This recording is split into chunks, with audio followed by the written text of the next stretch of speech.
Well, folks. Another week, another game preview. Welcome back to the Big Blue in the Bronx YouTube channel. Hope you guys are doing well. Hit the like button, comment, and subscribe. Turn on post notifications so you know when a live stream pops or a video drops. Appreciate y'all coming back. Share this out. Do all the good stuff. Share on podcast platforms too. And also, if you haven't already, check out the live stream we did for the podcast on Tuesday, the live stream we did on Sunday night with Luca and our former co-host Donald and a couple other folks. And if you haven't already, check out Wednesday's live stream with Corey, who we will have on in the second half of our program here to talk about the Washington Commanders football team, whatever the friggin' hell you want to call them. Well, we're back here again after that horrible Week 1 loss for the New York Football Giants. And like Week 1, I'll say we have to keep it objective here. I said it in the post-game slash like the recap, podcast recap, game recap in the podcast episode, I should say, that I think the season's over, but I have to be objective to you guys. I have to be fair because some of you don't feel that way. That's number one. And number two, it is Week 1, so things could happen. I could be proven wrong. I've been wrong before. I'll be wrong again. It happens. But the New York Giants are entering a must-win week against the Washington Commanders, who have their home opener this week. And they have a rookie quarterback by the name of Jaden Daniels, who Brian Dable was foaming at the mouth for, but unfortunately, due to draft position, they couldn't get him.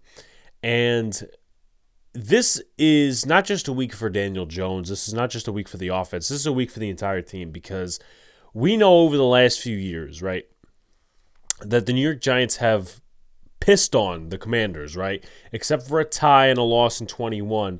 They've done their fair share of beating up on the Commanders. It's been some very ugly games. There's only been like one blowout, and that's 2018 where the Giants beat the Commanders. It was like 40-16. It was like both Jets quarterbacks, Mark Sanchez and then Josh Johnson. But they haven't really blown them out. It's been ugly games because these two teams have fought consistently for the bottom of the division. And as far as that goes, that's probably where they're going to be this year. Again, I could be wrong. But you have a team right now like the Giants that is expected to perform and put results up. And then the Commanders, it's a take it slow type thing, new ownership. They also have a new coach, a new regime. They're confident in that. They have a lot of former stars. And if you will be polite, or I should say if I be polite about it, they're past their prime guys. But they were once stars, the Zach Ertzes of the world. Dante Fowler was good a couple of years ago. There's one more I had on the list. Ertz, Fowler, Bobby Wagner. He's still good a little bit. So those are going to be some guys we talk about as we go on. But the injury report, let's get into that. The Giants have designated 3 guys to be out. Gunnar Olszewski with a groin injury. He re-aggravated that before the Vikings game. So there's a chance he probably goes on IR and the Giants fill up a spot. Linebacker Darius Musow did not practice all week with a knee injury. He actually got the start next to Bobby Okereke, which for whatever reason Micah McFadden was not in. And Nick McLeod with a knee injury, he is also out. He had the injury against the Vikings in the actual game. Darius Slayton, he didn't practice Wednesday, limited on Thursday and Friday, a full practice with concussion protocol. Micah McFadden, full practice all week, and Malik Neighbors, I feel he's actually injured because if you take a look at the videos that were posted by Giants media, whether it's the beat reporters or whoever, he is favoring his knee a little bit. He's favoring his knee. I don't like that. I know it's an all-in season, and so you got to win these games, and there's so far, and so, all these expectations for this team. But I don't know that I'd risk Malik Neighbors in week 2. That's me, right? I'm not a coach, I'm not a GM, but if he gets hurt seriously, trust me, some missiles are going to be flying for the Giants from their fan base about injuring their number 6 overall pick. And then you look at the Commanders. As far as guys that are questionable, not out, Quan Martin, questionable with a hamstring. Clayton Farrell, questionable with a knee injury. He did not practice on Friday. And as far as out, Emmanuel Forbes is out with a thumb injury. Jerzon Newton is also questionable with a foot injury. That's also worth noting. And I was thinking of the Jets. My apologies. But Zach Ertz, he's going to play Tyler Owens, Brandon Coleman, Brian Robinson, and Trent Scott. Those guys will play. So let's get into the rankings.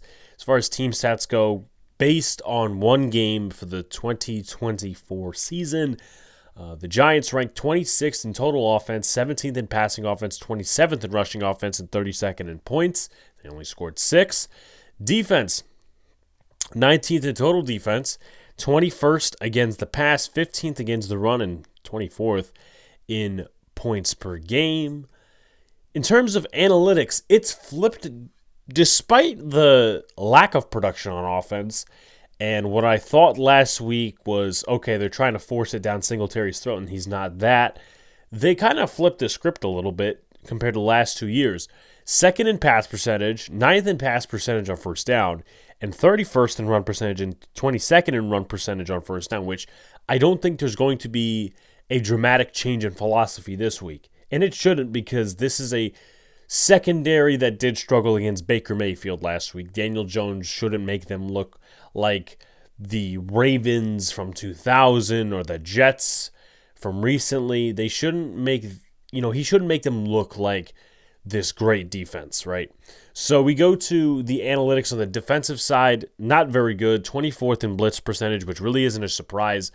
19th in pressure percentage and 29th in sacks. They only got 1, credited to Dexter Lawrence.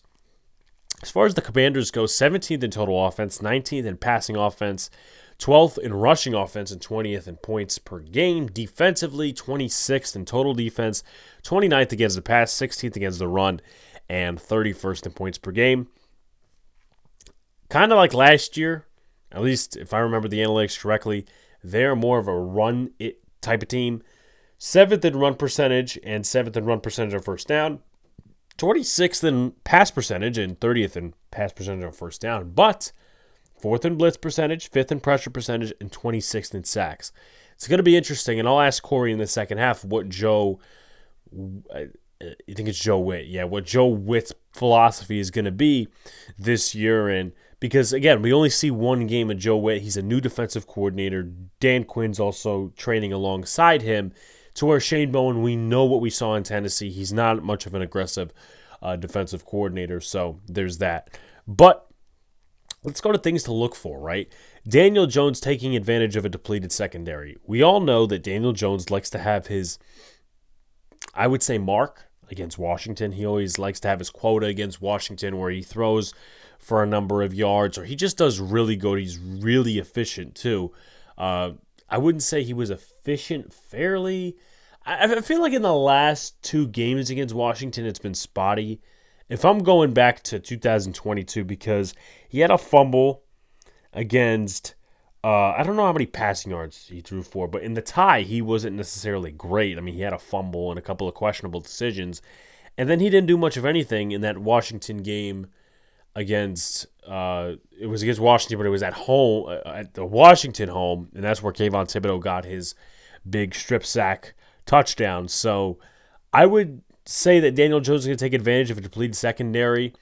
I don't know how much they're going to bring in terms of blitz. This is a less vaunted front of the defense because Dorrance Armstrong, I mean, he's a cast-off that they got from Dallas, and he's like a second edge rusher.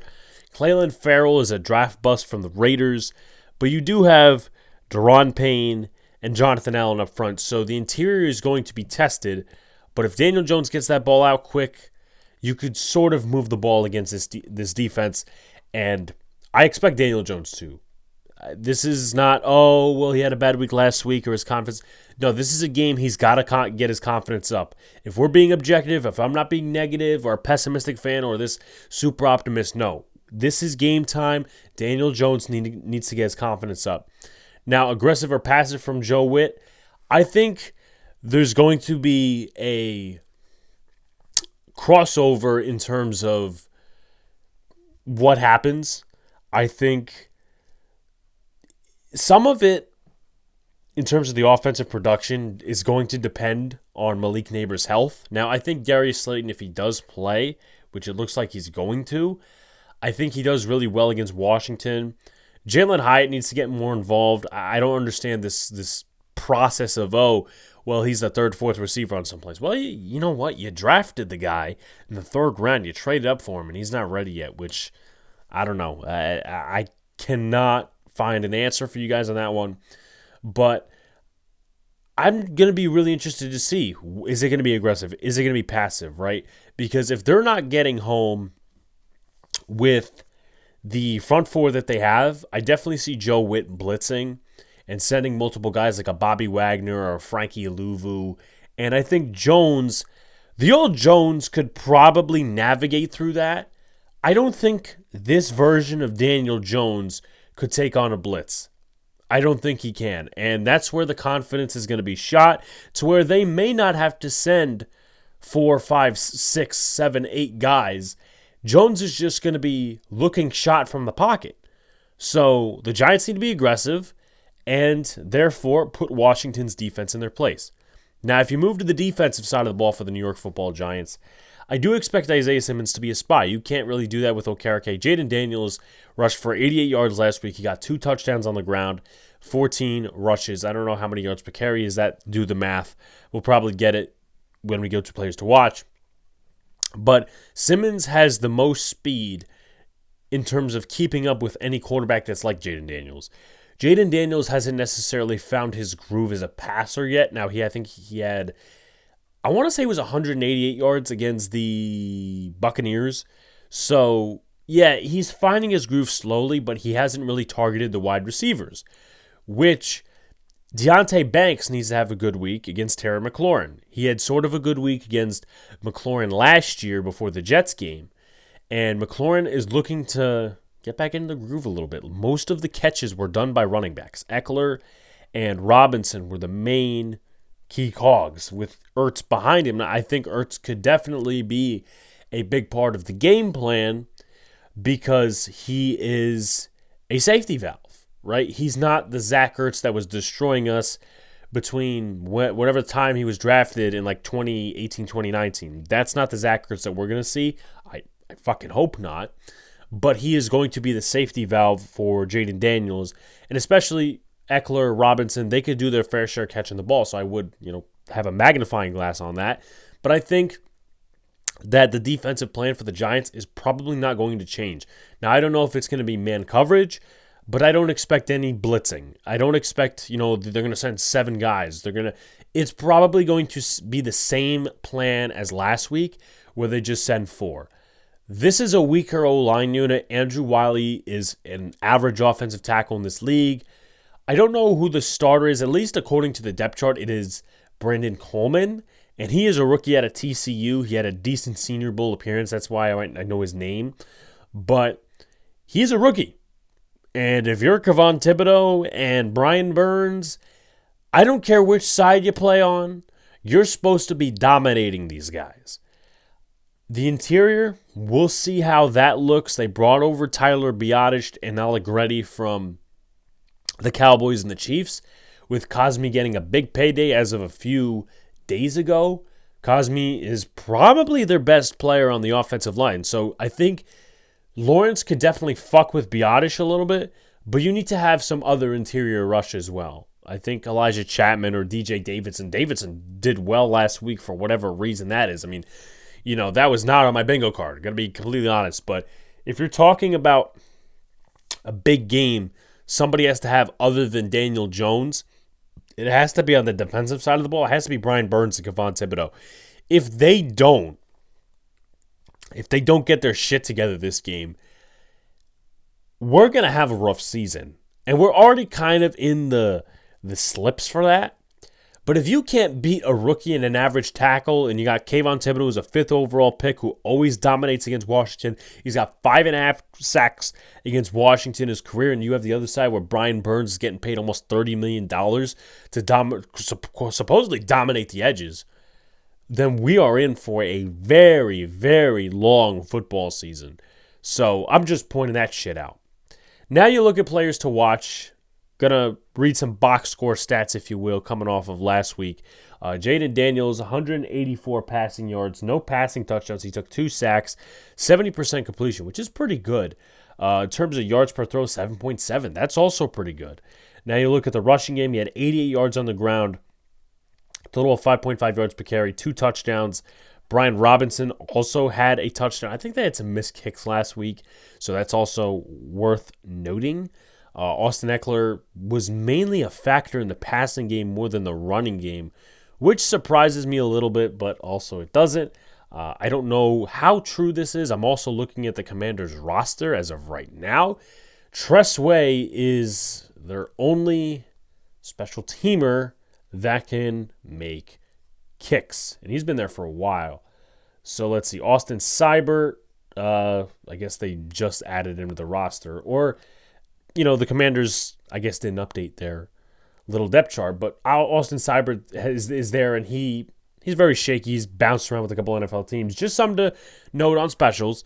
But moving back to the offense a little bit, as I said, Eckler and Robinson were the main focal points in that receiving game. You will see Luke McCaffrey a little bit. No more Jahan Dotson, so it's McLaurin, the main star there. Also Noah Brown's there, so your wide receiver core is Zacchaeus, McCaffrey, and Terry McLaurin. I didn't see much of Zacchaeus last week, but Luke McCaffrey, he showed up at the Senior Bowl. That's for shit sure. The offensive line, again, I would mainly look to watch Brandon Coleman, and I think Cosme is the best player on that line, but we'll see what happens. Now, as far as the defense goes, that Washington defense, Bobby Wagner had 10 tackles last week. That's really good. Quan Martin did decent. Wagner had 3 TFLs, so again, pretty good there. Jamin Davis and a couple other guys gathering in there. They only had 1 sack, and that was from Clelin Ferrell, the former Raiders draft pick. Now, their secondary did struggle a little bit. Forbes, statistically, was the best.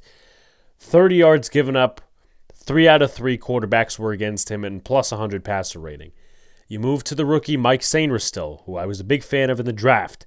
2 touchdowns given up, 83.3 completion percentage, plus 140 passer rating. You move to Benjamin St-Juste, who is pretty damn good in that Del Rio defense. You move to him in this defense, didn't get the greatest start, plus 140 passer rating, 2 touchdowns given up, 85 yards, 77.8 completion percentage, which he's already matched what he gave up in the prior years. 3 touchdowns in 22, 2 touchdowns in 23, and 2 touchdowns in 21. So we may look at this defense and say, hey, Daniel Jones has to have a really good day, and we could beat this defense, and we could throw all over them, and blah, blah, blah. But they could be looking at us like, okay, Baker Mayfield, he went to the playoffs, he got paid. Daniel Jones, he's a guy that's always kicked our ass, and he looked like shit last week. He doesn't have his confidence. So guess what we're going to do? We're going to confuse the shit out of him, and this is going to be a bounce-back week for us. Now, if I were to look at the Washington schedule for, say, they play Cincinnati, which Cincinnati's been off, but they get an extra day's of rest, and they also have to travel to Cincinnati. So we'll see how Cincinnati does this coming week. But as far as Washington, this, if we're being fair, could be a must-win game in terms of high hopes or good vibes, if you will. Good vibes, I would describe it better than, high hopes, because this is a team that's very young. They have a lot of veterans, but this is the first year of a regime. They have an excuse. They're not sitting here and saying, we need to win right now. No, they're not. They have a rookie quarterback. So if they could beat the Giants in their home opener, where a lot of fans are going to be loud because Dan Snyder's not owning the team anymore, that's a big, big play for Washington. But we move to keys to win. As far as keys to win, before we get to a score prediction and we go to the second half where we have Corey on from On the Warpath, number one, I think it's going to be take advantage of the secondary. If you're Daniel Jones and you're going to come in here and be the starting quarterback for the next 16 games, you need a game that's going to lighten up your confidence. He looked awful against the Vikings, probably the worst I've ever seen him, to where he just couldn't get the ball down the field, and he wouldn't take deep shots. He was off on short throws. This defense is a little bit worse, and it's not worse by much. I'm not taking 1 week against Baker Mayfield and saying they're the worst defense in the world, but this is a week where you could use it as a get right game and go into Cleveland and play a competitive game because Cleveland hasn't looked good either. Deshaun Watson looks like trash. There's a couple of different rumors about him getting new accusations. So take advantage of the secondary. The Giants need to sit there and pass the ball efficiently. Don't get Malik Neighbors injured, but pass the ball efficiently, get the ball down the field. You need to score points. Number 2 is stop the run. And I mean stop the run and stop Jaden Daniels. Their passing game, I'll get to that in a second. But I think stopping the run is going to be important. If you have Isaiah Simmons as a spy, you should be good. But Jaden Daniels is going to have some runs in there with Cliff Kingsbury putting it on the clipboard, some designed runs. And that's where the Giants are going to need to stay on their toes and perform really, really well. So you got to stop the run starting with the quarterback. You got to make him a pocket quarterback. You have to make him a pocket quarterback. The contain has to be there. In the same way we talked about last week, keeping contained with Aaron Jones, and the Giants really didn't do that well, they have to keep contained in the pocket with Jaden Daniels. My next thing is confuse Jaden Daniels, right? He had it simple a little bit, right? 70% completion. His biggest in terms of completions were to his tight end and his 2 running backs. He's probably going to try to expand it this week to Terry McLaurin, Luke McCaffrey, etc., etc. This is where you take advantage of a rookie quarterback. He's trying to get the ball to those playmakers. It wouldn't hurt to be aggressive, but the Giants are not going to perform like that. But confuse him. Throw him some looks. There are problems with his processing. Not that he isn't talented, but there were pre-draft concerns about his processing, reading the middle of the field. Make this game harder for Jaden Daniels. So take advantage of the secondary, stop the run, and confuse Jaden Daniels.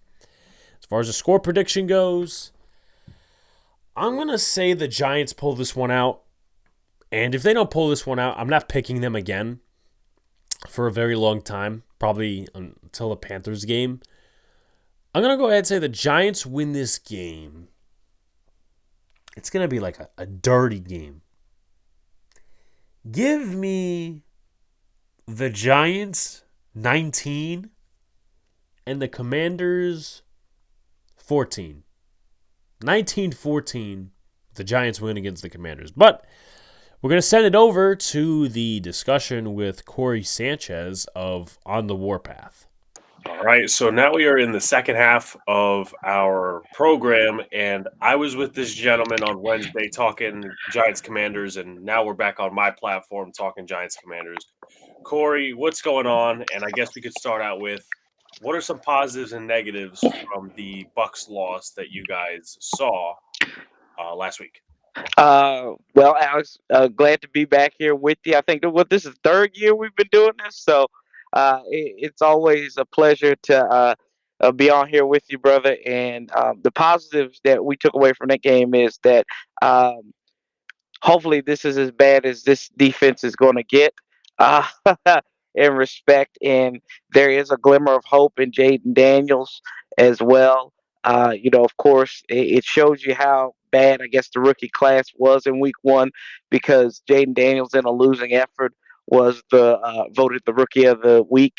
So there's positives there. I think in the running back room, of course, Brian Robinson and Austin Eckler not only were they productive on the ground, but they were productive in the air. They were the top leading receivers with 52 and 49 yards, respectively, Eckler and Robinson. So there's positives there. The interior of the defensive line, they were getting in the backfield on Baker Mayfield, but they just couldn't get their hands around him. So I think there's positives away. And then, our MVP every year is Tress Way, and he looks like he's healthy. He struggled last year a little bit, had some nagging injury from training camp. I think that lingered throughout the season. So those are the positives. Not many, but they're there. Yeah, definitely. So moving into the off season that occurred. What are your thoughts on bringing in all these? I don't want to be rude and call them past their primes, but they're former stars. Zach Ertz, Bobby Wagner, Dante Fowler. Those guys once had a prime. I think Wagner's still in his prime, but what are your thoughts on those guys? Uh, Bringing them in. I think you brought these guys in here to be culture setters, right? Because for years nobody really wanted to come to Washington. I was reading an article this morning about some of the overhauls that Josh Harris made, and they hounded in on that NFL Players Association grade, and they got an F- 2 years in a row. So nobody wanted to come here. Zach Ertz even made it known that he didn't want to come here. He was like kind of hesitant at first, but he knew Cliff was here, his former head coach, and he saw what they were doing because he had heard things about Washington. I can't really blame him, but I think you bring in guys that played in the certain system. So Zach Ertz played with Cliff Kingsbury and had a productive couple years in Arizona, and then Dante Fowler, Bobby Wagner.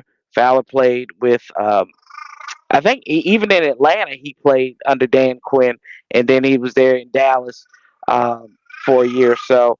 And then you got Bobby Wagner, who I think, and a lot of fans in the fan base believe that he could be the second coming of London Fletcher. I think my son even thinks so in the background. Yeah, he agrees too that that this might be the second coming of London Fletcher, and he hasn't even seen the highlights of London Fletcher yet. So got to work on that. But yeah, I mean, you say old, I say experienced. So it just depends on where you got. And you got professionals. Um, this is an organization that hasn't had adults running the building, running in the building for 25 years. And I always say, people, we've been going through cancer for the last 25 years, and we're finally getting out of that. We're in that remission stage finally, and the chemotherapy hopefully is working on us, and we can get back to prominence. But it's been 25 years of trash, and now we've got respectable guys who are past their prime but still effective coming in here. So I think it's a positive because they can be coaches on and off the field, and they can be your culture standard bearers. And Rivera did that last time with Thomas Davis. The only thing was Thomas Davis couldn't play anymore. So, but I think these cats do have some left in the tank. Yeah, definitely. What were your thoughts on trading Jahan Dotson to a rival? Not necessarily trading him to the Eagles. I mean, some people overblow the whole trading to a rival thing, but I always thought he had a good talent, a good head on his shoulders to be a wide receiver too. I think it was an attitude thing. Uh, there were reports coming out towards training camp that he didn't want it. Um, he if he wasn't didn't have the ball in his hand, he was late on blocks. You can go back and look at some of the tape in preseason. I think there was like a bubble screen or something, and he was out there and he just didn't want anything to do with blocking. And Cliff and DQ, they want people who are going to go out there and be just effective without the ball in their hands as they are with the ball in their hands. And I said this from the jump.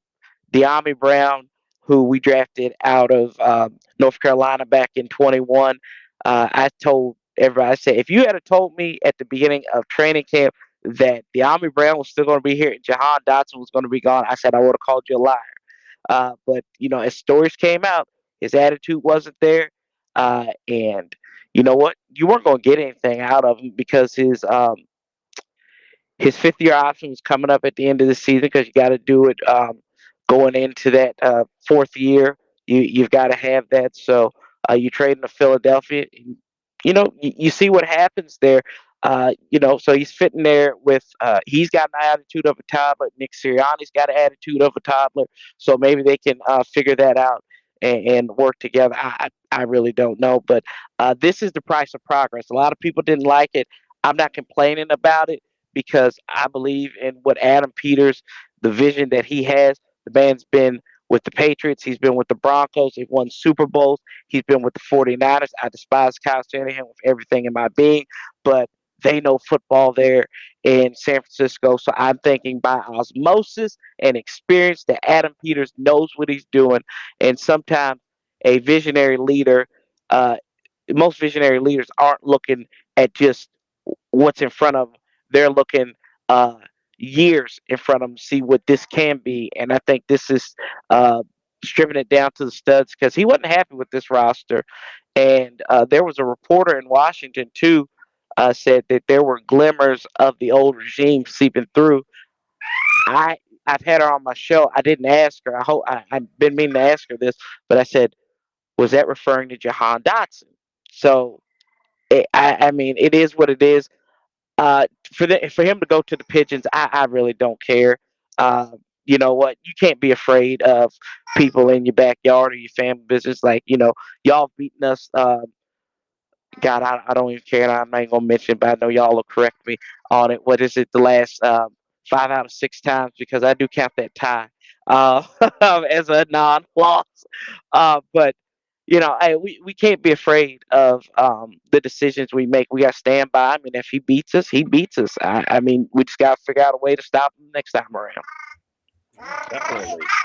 So, do you expect Jaden Daniels to get Terry McLaurin a little bit more involved this week, especially for that? McLaurin didn't have much receptions last week, and this week he is facing a less than reputable secondary.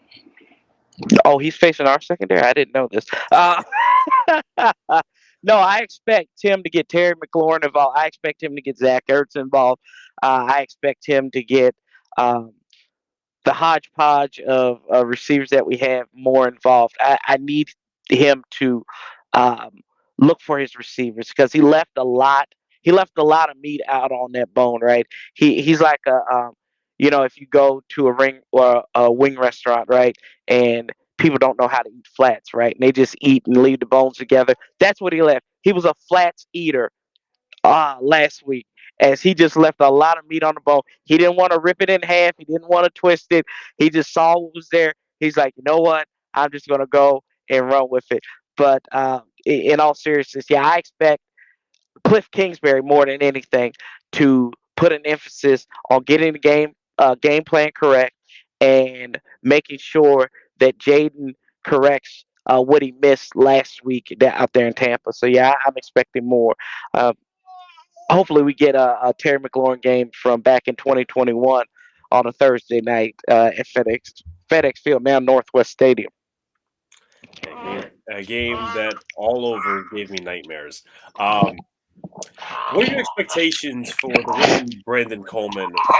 Who was the left tackle last week as well? Because I saw on PFF that he played 14 snaps. The depth chart for the Commanders isn't updated. So, what's your confidence in the left tackle position, whether it's Trent Scott or Brandon Coleman?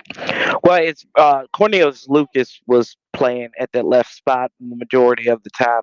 So I'm not too worried because I thought Jane Daniels did a good job of um, kind of masking up some of those discrepancies. I think it's some opportunities we're comparing last year to this year. Sam Howell would have thrown some picks there, or he would have been sacked. Jane Daniels made him look good. Brandon Coleman, I thought he played okay in those 14 snaps. I actually went on the NFL Pro website and watched all 14 of his snaps, and I said, okay, all right, we got something here. And for a kid that didn't have any burn in the preseason, I thought he played all right. He played admirably, um, and he was touted for his athleticism coming out of college. So we'll see. And that was more at the guard spot. So hopefully, I think he will eventually take that next step and be the starter. And boy, howdy, man, if we get him to be a functional starter, I just need him to be 35 to 40% of what Trent Williams is, and I think we've got one heck of a left tackle if that's the case, and coming in the second day of the draft as well. Yeah, definitely. So, do you think that Cornelius Lucas is going to have a rough time against Brian Burns and Kayvon Thibodeau, who are looking to eat? Um, nah, Nah. I mean, I know Brian Burns is trying to get off the snide, but um, there's a reason why Carolina traded him to you all. Now Thibodeau, I need look. If Cliff Kingsbury's watching this, which I know he's probably not, um, can we get a tight end to help our left tackle? Because if Kayvon goes like Superman on us again, like he's been the last couple of times, I'm gonna have a problem. We can't leave you left. You can't leave your left tackle out on an island. We need people chipping, whether it's a tight end, whether it's a running back. By God, if that man is left open, I may run on the field. They're going to say you'll hear somebody on Fox being like, "There's a crazy man on the field running towards the defense," or and he's running on Washington's offensive side. Looks like he's getting ready to get. That's going to be me because I'm just going to be like, please, just please find a way to phase either Thibodeau out or Burns out. But if we do that, I don't think they're going to eat as much. They're going to stay hungry. And I mean, there's probably a homeless shelter in PG County they can go eat at afterwards because they don't need to be eating at the field on Sunday. Going to the defense, are the Commanders missing anything from the Sweat Young duo now that they have Clayton Farrell and Dorrance Armstrong? Yeah, they're missing something. They're missing Sweat. Um, I don't think it's hard to replace that. You got rid of the prima donna and Chase Young, but the ineffective one at that he's a first round bust if anything. Um, Yeah, so I think you're missing more out of Montez Sweat than anything. But Farrell, he was named a captain last week. They do week by week captains. He had a sack in the game. He had the only sack. So I think he's going to be all right. I think Dorrance Armstrong, he's learning how to be the number one guy now, or number two guy there. As he was kind of phased out by Michael Parsons there, but he did well in some spots for Dallas. So, uh, yeah, I think they are going to prove once they get this system, once they're down pat. And Armstrong, I don't think the translation is going to be as difficult because he's familiar with Joe Witt. He's familiar with Dan Quinn after playing in Dallas. So I think the defense on the defensive line, they aren't missing anything outside of Montez Sweat. It hurts me every time I see him in Chicago just because I like the guy coming out of Mississippi State. And it always seems like if we get a defensive lineman from Mississippi State, he does well. He's just on the cusp. And then he goes somewhere in the NFC North and goes gangbusters. We saw it with Preston Smith back when he went to Green Bay, and now we're seeing it with Montez Sweat up there in Chicago. Yeah, tough. Moving to the secondary, your favorite position on the Washington defense. Next subject. Someone who we've talked well about the times that we have talked over the last 2 years, Benjamin St-Juste. Now, I got these stats from Pro Football Reference. St-Juste had 7 of 9 passes completed against him for a passer rating of 140 plus and 2 touchdowns. Do you think that he will bounce back in this new system, and that's just a bad week by him? Well, they tout it as he can he knows what goes wrong when it goes wrong, but it doesn't translate on the field. Like that's what Dan Quinn was saying, and Joe Witt was saying the same thing. I'm like, God, he's got to bounce back, right? Eventually. I mean, I think the wide receiver room that you all have can lead credence to that. I know that Malik Neighbors is hurt, but or injured, right, with the knee, and but they've all said, hey, it doesn't matter. I think of I don't know if you're a Simpsons fan, right? But there was an episode where Homer moved out to Silicon Valley and Bart was put in a kid's class where he was behind the grade, and the little kid said, "He's like, I'm from Canada, eh? And they think I'm kind of slow." That was Benjamin St. Juice. He just, I mean, I guess he can process it, but on the field, he's just slow and he doesn't get it. He's aggressive, but there's a reason why that he has only had one interception since he was in high school. Thank you, Ron Rivera. That's a tough stat to live with. That's a true stat. He got his first career interception last year, and his only career interception last week in a last year in a game at Atlanta, which was one of our 4 wins. Off Desmond Ritter. So Yeah, whether yeah, that that tells you that terrible 22 quarterback class. Yeah. whether that tells you something or not. Um, Moving to another position on the defense, corner one, as they say. Mike Senior still played a number of positions in college. Do you expect him to have multiple roles on this defense, or is he going to thrust into corner one? I think he's going to be more inside. He's going to be an inside guy more than anything right now. I think with Thumbs being out, Emmanuel Forbes, I think you'll see Michael Davis take over on that outside, but they predominantly want him in that slot spot, Mikey Sammers still. So I don't think he's going to get thrusted in that spot just yet. And he had a lot of work that he has to do too as a rookie because he's shown that he still is raw. He had an opportunity on a blitz. He showed his hand. Baker saw it, checked off, and they couldn't do anything. I think they got a gain out of that. So, yeah, I mean, I don't think right now this season, unless the wheels fall off the wagon so bad, I think you're going to see him be in that slot spot. Yeah. And moving to that corner position where Emmanuel Forbes is going to replace this week, what is your confidence in Michael Davis to play against this Giants defense? Um, it's with the whole secondary. It's a 4 to 5 because I just don't really have hope in this secondary. Well, I have to have hope. I just don't have confidence in them that that they can execute at a high level. I know that's Joe Witt's specialty. They have Justin Simmons, who is their pass game coordinator there for the secondary. They've got Ed Donatel's son, who's helps in the defensive backs room as well. So yeah, I don't know.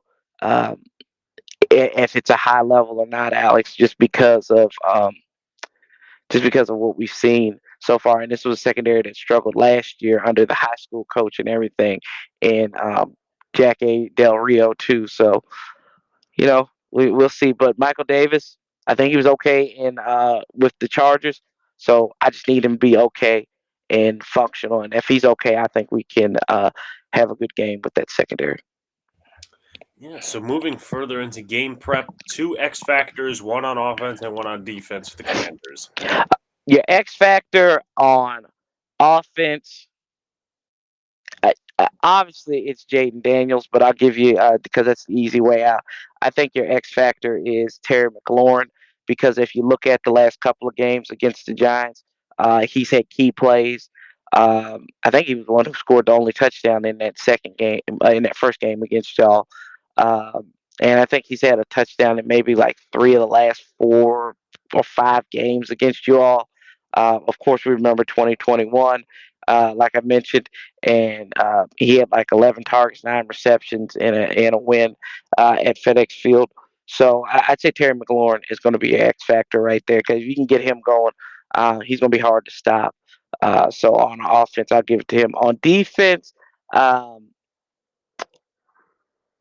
I think that the X factor is going to be um, let's go Frankie Louvu. I'll go Frankie Louvu there. If he can get right and this remember this a lot of this defense did not play together in the preseason. A lot of these guys, so they were really just going out there in Tampa for the first time, which seems like a brilliant idea, but that's neither here nor there.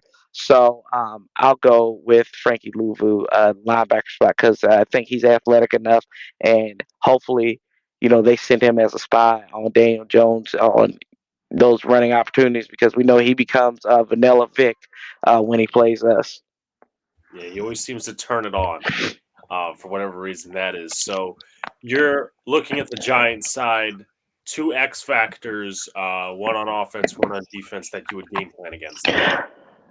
Um, Malik, would you be my neighbors? Is probably the number one guy there because you have hurt me when it says Devin Singletary. We talked about that the other day.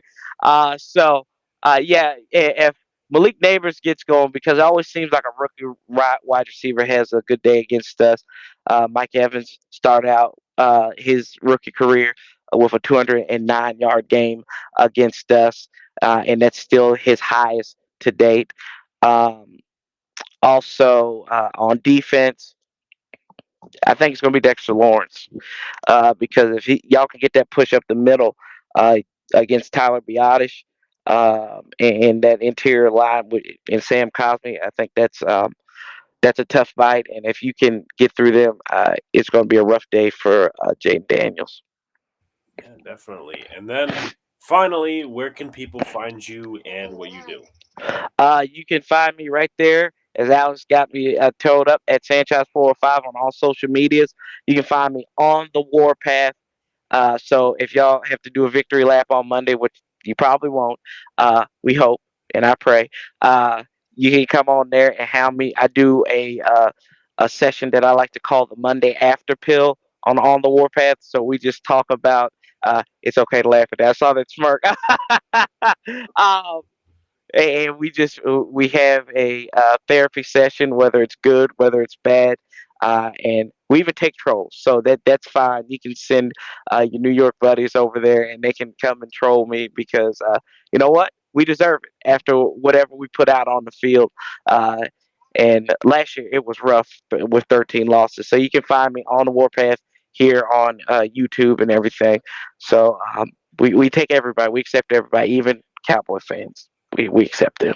Yeah, they're a rough bunch, but you guys can find Corey on social media, as he said. You guys can find him on the Warpath, so check him out. Also for this podcast, like, comment, subscribe, do all the good stuff. Share it on podcast platforms. I appreciate Corey taking the time out of his day and pulling over and talking with us a little bit as usual. But that will be it for this show, guys. We will see you on Tuesday with a recap. Peace out.